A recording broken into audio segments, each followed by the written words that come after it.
दुर्गा को देवी मानते हैं। एक काल्पनिक कहानी है। दुर्गा उस कहानी का एक पात्र है। कोई देखिए, मैं मान लेता, मेरे पास साक्ष्य है, अगर दुर्गा जी या हमारे देश में मनुवादियों के अनुसार 33 करोड़ देवी और देवता हैं, लेकिन जब भारत गुलाम हुआ, जब ब्रिटिश गवर्नमेंट भारत में आया और भारत को गुलाम बनाने का काम किया, उस समय भारतीयों का संख्या जो था 30 करोड़ था और देवी देवताओं का संख्या भारतवर्ष में 33 करोड़ था। तो क्या मैं उन मनुवादियों से पूछना चाहता हूं जिन मनुवादी ने ये लिखा कि महिषासुर के करोड़ों करोड़ सेना के साथ मां दुर्गा ने लड़ाई लड़ा और महिषासुर को संहार कर दिया, तो मुट्ठी भर ब्रिटिश गवर्नमेंट जब भारत को गुलाम बनाया तो उस समय मां दुर्गा ने क्या कर रही थी? 10 हाथ का औजार कहाँ था? और इस समय तो और औजार का आविष्कार हो चुका था। तो मां दुर्गा ने ब्रिटिश गवर्नमेंट को संहार करने का काम क्यों नहीं किया?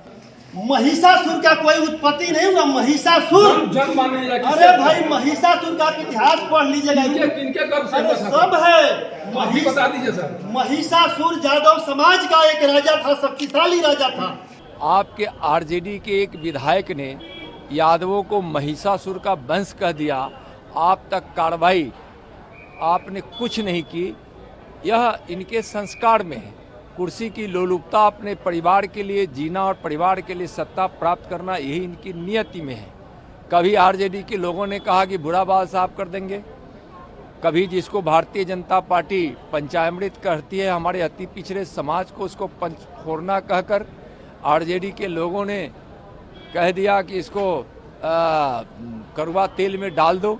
और उस समय लालू जी का जमाना था और इसको कड़वा तेल गरम कर उसमें डाल दो, छनक जाएगा। इस तरह का क्या है? यह क्या दर्शाता है?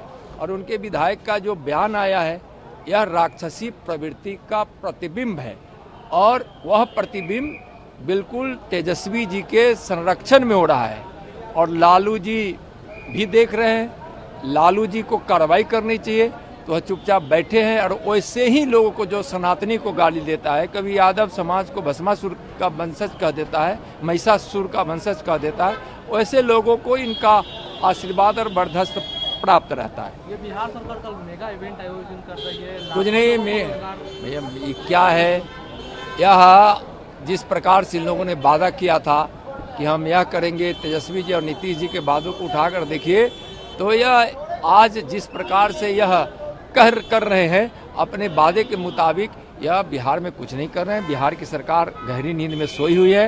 हमारे मुख्यमंत्री जी तो बिल्कुल कुंभकर्णी नींद में हैं और तेजस्वी जी 6 विभागों को लेकर बैठे हुए हैं। और उस विभागों में कितना ज़्यादा घोटाला हो रहा है, कितना भ्रष्टाचार है, यह तो पूरा बिहार जानती है, पूरे देश के लोग जानते हैं। ये दिल्ली सरकार में मंत्री आतिशी, उन्होंने दावा किया है कि मुख्यमंत्री को शराब नीति में पूछताछ के बाद उनको ईडी गिरफ्तार कर देंगे और आरोप लगाया कि बीजेपी। भैया, कानून अपने हिसाब से काम करती है, चाहे ईडी हो या सीबीआई हो या जो भी हो, यह स्वतंत्र इकाई है।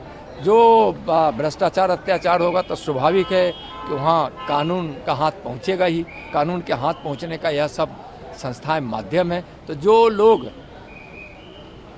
भ्रष्टाचार में लिप्त होंगे, घोटाला में लिप्त होंगे, तो कानून क्या उनकी रक्षा करेगी या वहां तक पहुंचकर कानून के हिसाब से उस पर कार्रवाई करेगी? हमसे जुड़े रहने के लिए हमारे YouTube चैनल को सब्सक्राइब करें और नई वीडियो की नोटिफिकेशन के लिए बेल आइकॉन को दबाएं। अगर आप ये वीडियो Facebook पर देख रहे हैं तो लाइक जरूर करें और ज्यादा से ज्यादा शेयर करें। धन्यवाद।